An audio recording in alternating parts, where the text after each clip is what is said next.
Bonjour et bienvenue dans votre pause café et accord Toltec. Je suis très contente de vous retrouver aujourd'hui aussi. Petit coucou à vous savez qui, je vous aime super fort. Et oui, je le dis pas trop souvent, je vous aime en public. Et le voilà, je me sens super bien, je suis très contente d'être là avec vous. J'ai préparé une tasse de café vanille chocolat à la nôtre.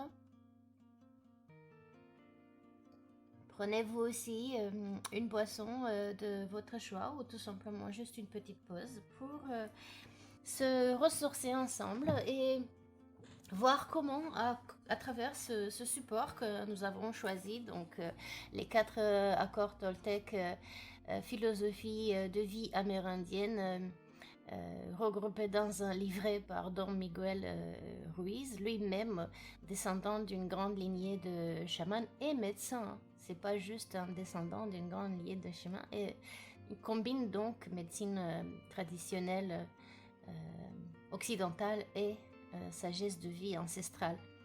Et il y a beaucoup d'artistes, merci aux artistes, je crois qu'on ne dira jamais assez aux artistes d'illustrer des choses pour nous que notre propre imagination peut-être ne saura rendre concrètes dans la vie de tous les jours. Merci donc à tous ces artistes qui ont repris ces textes et ils ont fait des illustrations et il y a même des conférences sur le sujet.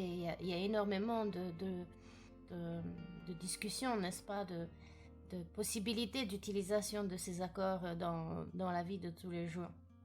Ce jeu, je l'ai acheté en Roumanie quand j'étais en vacances il y a quelques années. Donc vous voyez, le texte, il est en roumain. Les cartes sont superbement illustrées. Soyez rassurés qu'à chaque fois, je traduirai le texte pour vous. Donc les 4 accords Toltec, que ta parole soit impeccable, fais toujours de ton mieux. Ne prends jamais les choses à titre personnel et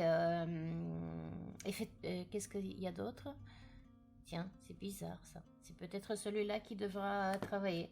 Fais toujours de ton mieux, sois impeccable dans tout ce que tu dis. Ne prends pas les choses à titre personnel.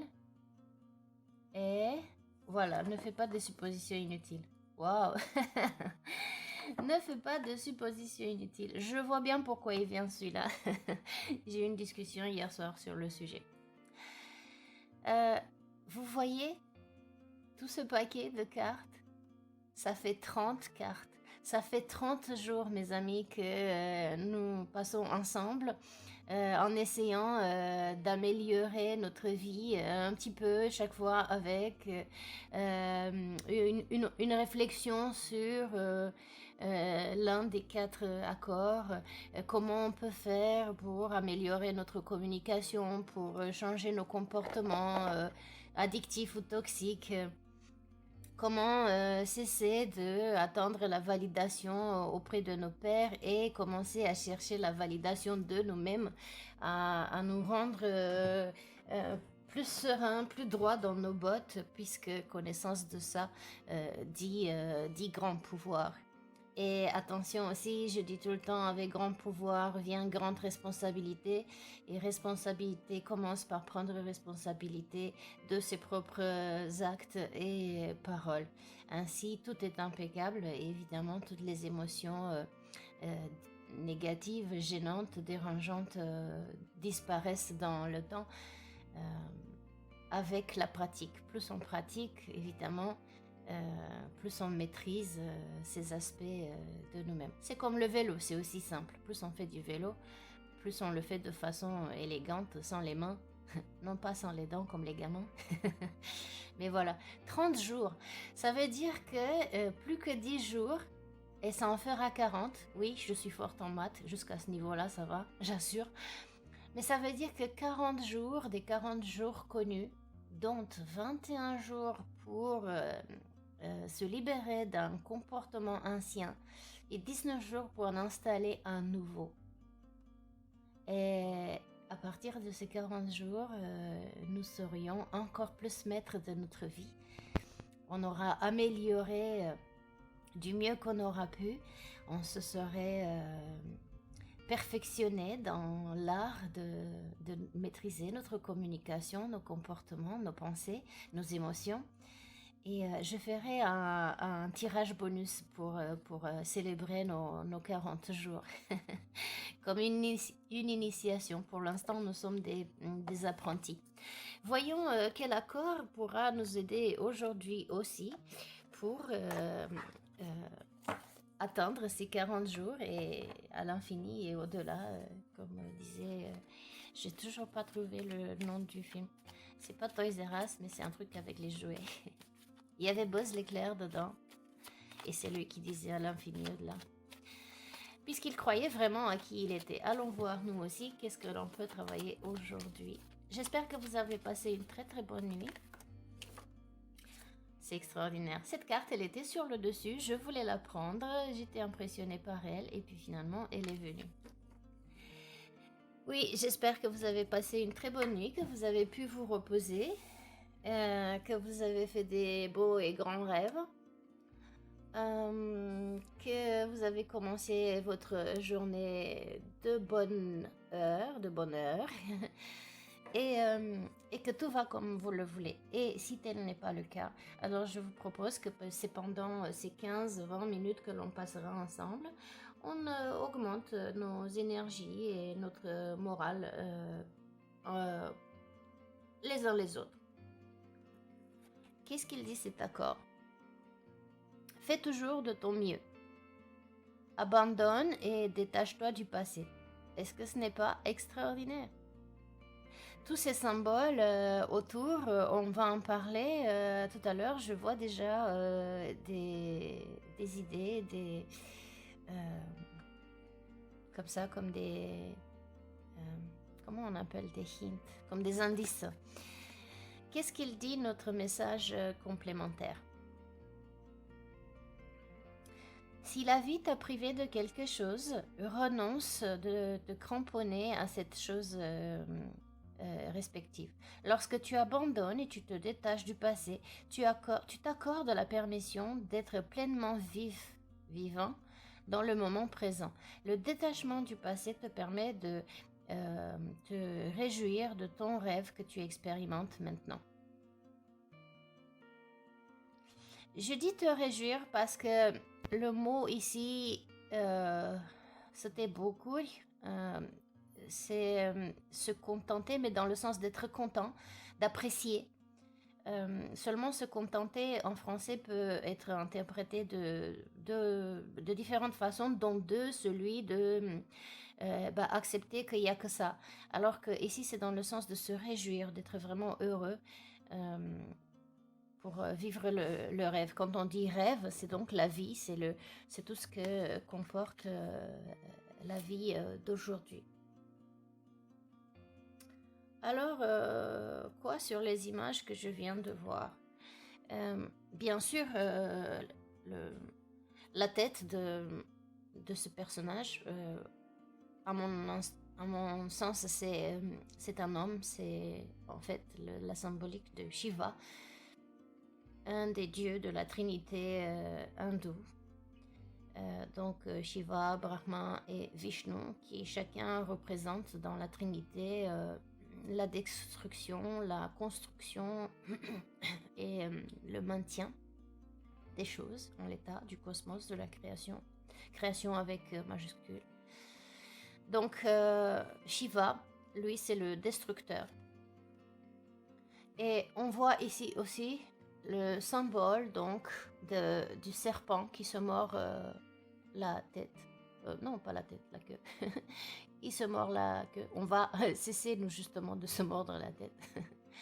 Et il y en a 3. Et 3, c'est pas pour rien. Là aussi, dans le chiffre 3, dans le nombre 3, il y a une symbolique très puissante. Des oiseaux, symbole de message, mais symbole aussi, vous voyez, comme les oiseaux qui piaillent tout le temps. Et donc, du coup... c'est certainement un oiseau spécial que je ne connais pas, mais je vais m'en maintenir pour l'instant à la symbolique des oiseaux. Et comme ces oiseaux, ils ont choisi de faire un nid au-dessus de la tête, vous pouvez déjà imaginer des oiseaux qui piaillent en permanence sur votre tête, dans votre tête. Vous imaginez le bruit que ça peut faire. Et donc, évidemment, on peut penser au mental qui ne cesse de réfléchir, de ruminer des choses. Shiva, le destructeur, le destroyer, il a, lui, son troisième œil ouvert. Son troisième œil ouvert, évidemment, c'est pas un œil physique, c'est pas le front qui va s'ouvrir pour avoir un troisième œil physique, mais c'est bien cet œil interne qui nous permet la vision au sens large, au sens global des choses, une compréhension. Vous savez, quand on dit les gens sont visionnaires, c'est-à-dire qu'ils voient au loin, ils prévoient les choses, ils comprennent des choses globalement et permettent de voir aussi à l'intérieur, de rêver, d'imaginer. Alors, en faisant ce qui nous est en pouvoir, en faisant de notre mieux pour abandonner, se détacher du passé.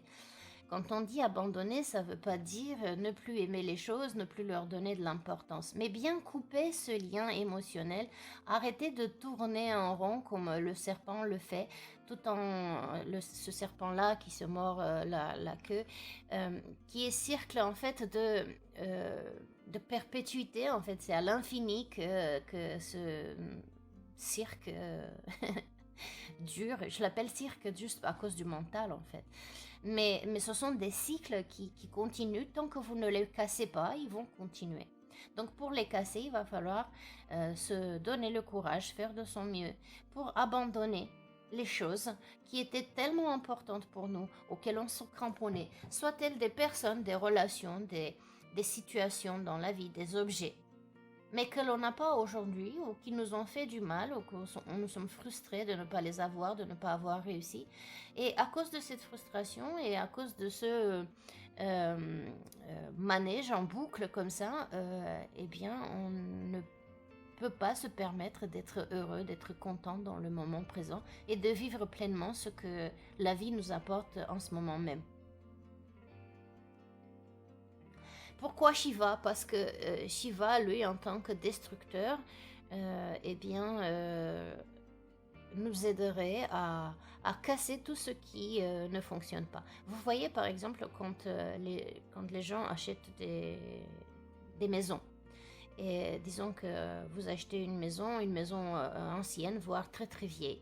Et vous avez déjà votre rêve, vous savez à quoi votre maison future ressemblera, comment vous la construirez, où est-ce qu'il y aurait vos pièces, votre cuisine, votre chambre à coucher, votre salon, votre bibliothèque, si vous avez un studio, si vous avez une terrasse, une serre pour vos plantes, bref, votre rêve à vous sur votre maison.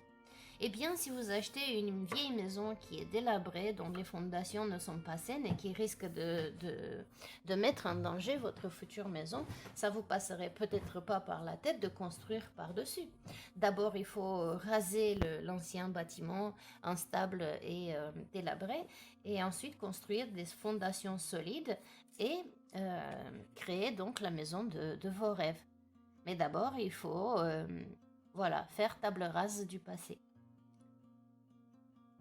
Sans quoi, si on construit sur des bases infondées, craquelées de partout, ben un jour ou un autre, notre rêve, lui aussi, il finira par se casser, se délabrer, et certainement que plus vite qu'on l'aurait pensé, puisque les fondations n'étaient pas propres, n'étaient pas assainies, n'étaient pas solides.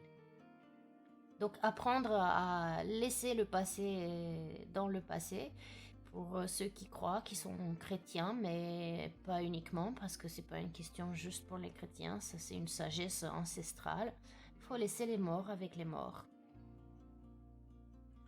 Il faut laisser les morts avec les morts, ça a un sens, c'est pas pour rien. Chacun continue sa vie, même les morts, si on a cet aspect de spiritualité développé en nous, ça veut dire qu'ils ont fini leur cycle ici sur Terre et ils continuent, leur âme continue leur chemin ailleurs, dans d'autres cycles, dans d'autres façons d'expérimenter la vie avec majuscule, donc la créativité, la création. Donc détruire les bases infondées, pas propres, que ce soit dans les relations, dans vos propres projets. Regardez qu'est-ce qui est craquelée, délabrée, que ce soit dans une relation, dans un job, dans un projet, dans une passion, dans une façon de penser, dans une communication. Regardez où chez vous les choses ne sont pas suffisamment solides, stables, saines. Où est-ce que ça continue de faire du bruit, du craquement? Qu'est-ce que vous ruminez en permanence? Et lâchez-le. Lâchez-le. Si vous dites je ne peux pas lâcher pour le moment, eh bien allez-y progressivement. Dites-vous pour l'instant. Pour l'instant, je ne sais pas quel élément du passé me gêne. Je ne sais pas comment j'en suis arrivée là. Je ne sais pas comment me détacher. Ça me fait mal de me détacher définitivement. Eh bien, allez-y progressivement. Dites-vous pour le moment. Vous avez vu, les bébés, ils ne marchent pas d'un coup. D'abord, ils se lèvent, ils sont un petit peu en déséquilibre à quatre pattes, et petit à petit, ils se relèvent et ils marchent un peu en hésitant, un peu en titubant, en tombant, et puis ensuite de plus en plus vite. Nous aussi, nos projets aussi, nos idées aussi, nos apprentissages, nos comportements, c'est exactement le même processus. Donc, pour être plus fluide, il faut abandonner les difficultés, les choses qui ne fonctionnent pas bien du passé. Et peut-être pour vous aider de vous dire que je perds ça, c'est vrai, mais je gagnerai tellement plus. Par la suite. Le serpent, c'est aussi un symbole donc de renouveau, de guérison. Vous savez que le serpent, il est utilisé pour son poison en médecine. Donc le poison est aussi la cure. Donc l'idée, c'est pas de se réempoisonner, mais de savoir doser pour guérir ce qui nous a fait du mal. Doser, ça veut dire que chacun est différent. Vous qui m'écoutez, évidemment, nous sommes tous construits physiologiquement de façon similaire. Nous avons le même corps, les mêmes processus biologiques, physiques, chimiques, mentaux. Seulement après, l'individualité, l'unicité vient du fait de notre propre construction, de nos gènes, de notre alimentation pendant l'enfance, soit-elle alimentation physique avec nourriture, avec des aliments, ou alors avec des concepts, des principes, des valeurs, des croyances qui nous sont apportées par notre famille, par l'école, par la société, par la culture dans laquelle on vit. Et donc l'idée serait, en tout cas c'est comme ça que je le vois en ce moment en regardant cette carte, l'idée serait donc de voir quoi dans le passé ne nous a pas trop aidé, qui nous fait ici un bruit incessant dans la tête, et le laisser passer. Le laisser partir, le laisser dans le passé, ouvrir ce troisième œil qui nous permet donc d'avoir une vision d'ensemble. Et de savoir quel élément de la vie on peut amener avec nous dans les présents pour continuer dans le futur, et quel élément faut laisser dans le passé parce qu'il a servi son rôle, il n'en a plus besoin et il faut cesser de s'encombrer. Je rigole, pardon, mais à titre personnel, ça me fait rigoler cette pensée que je viens d'avoir, puisque justement je me suis dit je vais profiter du confinement pour libérer ma maison de plein de choses que j'ai gardées. Je ressemble énormément à mon grand-père maternel que j'adore. Il n'est plus avec moi depuis mes 15 ans, mais je ne cesse de penser à lui et si en spiritualité les choses vraiment existent, j'aime à croire que cet homme, que son âme veille sur moi depuis là-haut, depuis là où il est. Et il était mécanicien, lui, donc j'ai gagné beaucoup de ses compétences, beaucoup de ses curiosités et de bizarreries. Et il récupérait tout. Il récupérait les vis par terre, les boulons, des objets que les gens jetaient par terre. Lui, il le récupérait et tout le monde se moquait de lui. Et voilà que par exemple, quand ils avaient besoin de quelque chose, là, ils oubliaient de se moquer et il allait les chercher parce qu'il savait que chez lui, il pouvait toujours y avoir cet objet ou un autre dont ils auraient besoin. Mais la différence avec grand-père et moi, c'est que lui, il avait une maison avec un énorme jardin, un énorme atelier mécanique, alors que moi, je vis dans un petit 3 pièces en région parisienne, donc vous voyez comment c'est petit. Et il va falloir que j'abandonne moi aussi et que je me détache de plein de choses. Aussi des relations, aussi des situations. Donc ça, j'en suis consciente et j'en parlais même récemment avec une amie chère à mon âme. Donc si la vie nous a privés de quelque chose, eh bien renoncer à nous cramponner à cette chose respective. Parce que lorsque l'on abandonne et on se détache du passé, on se donne la permission de vivre pleinement dans le moment présent. Le détachement du passé nous permettra donc de nous réjouir, de vivre heureusement, heureux, le moment, la vie telle qu'elle est aujourd'hui. Il y a une autre expression qui dit quand on n'a pas ce qu'on aime, on aime ce qu'on a. Ça ne veut pas dire tout simplement se contenter et ne pas rêver dans le futur et ne pas planifier pour le futur. Ça veut dire juste accepter, non pas dans le sens de fatalité, mais en sens de reconnaissance. Les choses sont comme ça en ce moment. Je reconnais, elles sont comme ça. Je n'ai pas ce que je veux, je n'ai pas ce que j'ai voulu. Eh bien, en attendant de l'avoir, observer, regarder vraiment les choses que l'on vit aujourd'hui, parce que souvent aussi, à être trop focalisé sur le passé ou à contrario sur l'avenir, eh bien, on risque de ne pas observer toute la beauté du moment, des relations, des choses que l'on vit actuellement. Ce présent qui, lui, assez rapidement, vous avez vu comme le temps passe super vite, assez rapidement aujourd'hui deviendra passé. Ce qui veut dire que dans le futur moment présent, on sera déjà en train de être nostalgique, de regretter les choses qu'on n'a pas fait aujourd'hui, tout simplement parce qu'on était trop concentré sur le passé d'avant.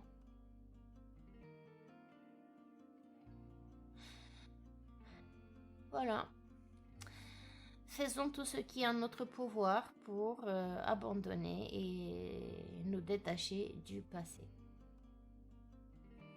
Ce n'est pas facile, je nous l'accorde, mais petit à petit. Qu'est-ce que ça veut dire tout ce qui est en ton pouvoir? On se rappelle que l'accord sur qu'est-ce qui est en ton pouvoir d'il y a quelques jours nous disait que notre pouvoir, tout ce qui nous était possible de faire, changeait tous les jours.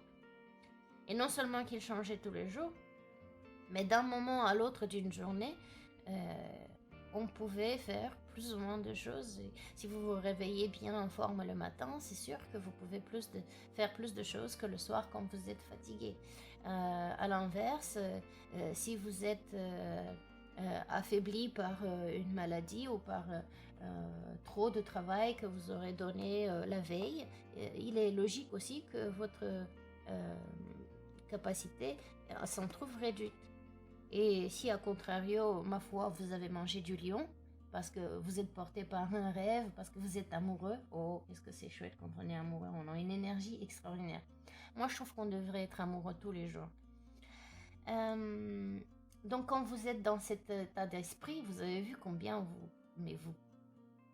vous êtes super énergique, quoi, comme un volcan.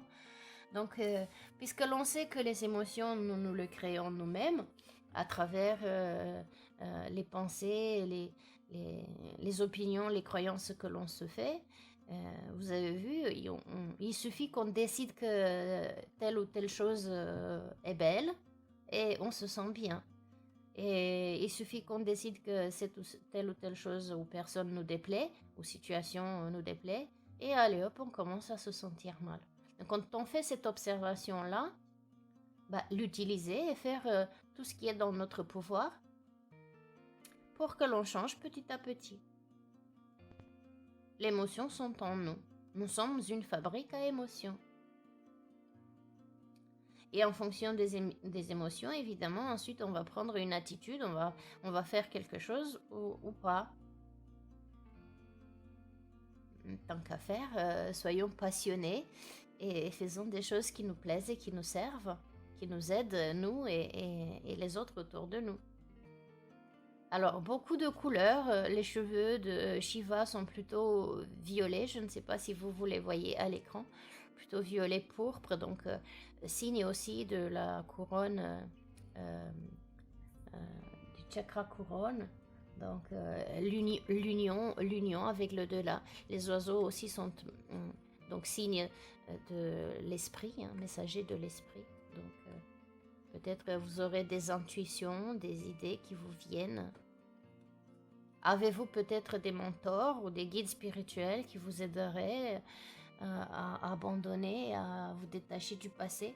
Il y a des techniques, je crois que c'est Jacques Martel, alors vous me pardonnerez si c'est pas le nom exact parce que j'ai toute une histoire avec me rappeler les noms. Et souvent je fais même du dos en un. Mais je crois que c'est Jacques Martel qui avait fait une technique des petits bonhommes en allumettes et qui apprenait aux gens comment se couper du passé des relations. Certains d'autres dessinent, vous voyez par exemple on dessine ici un personnage et ici vous dessinez vous, si vous avez par exemple une relation toxique avec quelqu'un. Donc vous dessinez vous dessinez l'autre et puis ensuite vous coupez la feuille carrément. Soit vous dessinez des croix pour couper le lien, soit vous coupez tout simplement la feuille pour vous détacher. Donc c'est symbolique, mais rappelez-vous que nous fonctionnons avec des métaphores et des images. Depuis la nuit des temps, nos connaissances se sont transmises à travers les images, donc tous les dessins que l'on retrouve dans les grottes, et puis des histoires que nos ancêtres nous racontaient au coin du feu. Et tous les apprentissages, ils étaient transmis comme ça, à travers des histoires et des chansons. Rappelez-vous, les anciens, peut-être comme disait Charles Aznavour, je vous parle d'un temps que les moins de 20 ans ne peuvent pas connaître, mais combien d'entre nous avons appris la table de multiplication en chantant? Parce que c'est plus facile. Donc, si c'est plus facile à apprendre comme ça, eh bien, utilisez cette technique-là si vous le voulez bien pour désapprendre aussi. Toute technique est bonne du moment où on réussit à se détacher des choses, des idées, des pensées, des comportements qui nous limitent dans la vie d'aujourd'hui, qui nous empêchent de vivre heureux. Ça veut dire aujourd'hui, ça ne veut pas dire toujours. Peut-être que cette chose du passé, demain, dans un avenir proche ou plus éloigné, reviendra, mais d'une manière plus appropriée pour ce que l'on veut. Puisque qu'est-ce qu'on le veut finalement? On veut vivre heureux. Et que chacun y met dans le bonheur ce qui est bon pour lui. Mon bonheur à moi n'est pas le bonheur d'un autre. Certains sont heureux quand ils travaillent, d'autres sont heureux quand ils construisent une famille. D'autres, ils sont heureux quand ils travaillent dans la nature ou qu'ils se baladent ou qu'ils voyagent. D'autres sont heureux en écrivant, en chantant, en dessinant. Chacun son bonheur.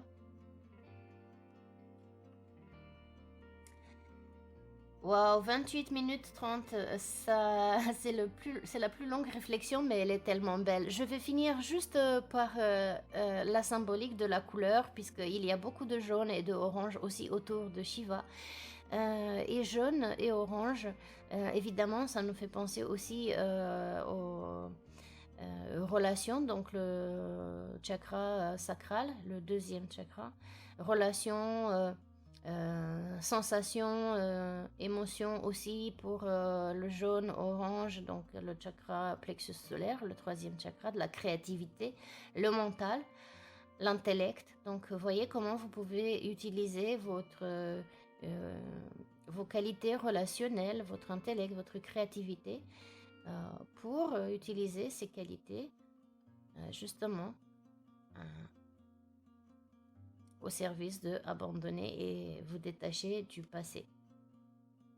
Faites donc tout ce qui est en votre pouvoir. Regardez qu'est-ce que vous pouvez faire et faites-le. Je vous remercie d'avoir passé ce moment sympathique ensemble. Mon café, il est froid, je sais pas comment il est le vôtre, mais j'aime bien le café froid aussi. Ça me fera un café frappé caramel chocolat. Oh, si, j'ai pas mis de chocolat. Caramel, vanille, je vais rajouter une petite pointe de chocolat. Je vous souhaite une excellente journée. Je vous laisse voir comment vous pouvez implémenter cet accord dans votre vie de tous les jours, peut-être dès maintenant, voire dès demain, sachant que la nuit porte conseil. Je vous souhaite donc une excellente journée. Je vous donne rendez-vous demain pour une autre tasse de café.